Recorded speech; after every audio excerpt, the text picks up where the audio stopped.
Unless you have Kentucky bluegrass, you should absolutely be overseeding your lawn every spring and every fall. You want to reintroduce new grass to fill in those patches.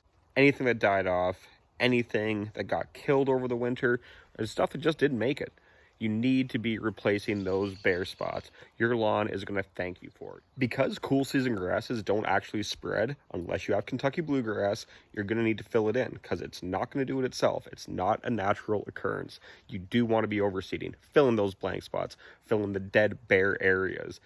Making sure that you picked a good grass seed is also going to be crucial to the success because cheap grass seed means cheap results. Buy some good grass seed.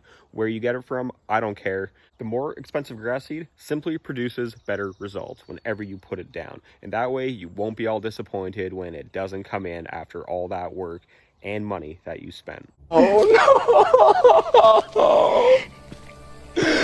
no! No!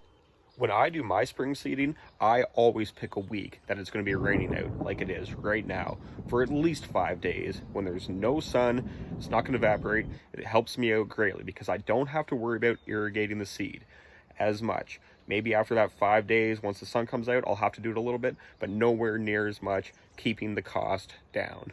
Simply by implementing this little technique, you are going to have a much nicer lawn going into summer, and your neighbors might just be envious.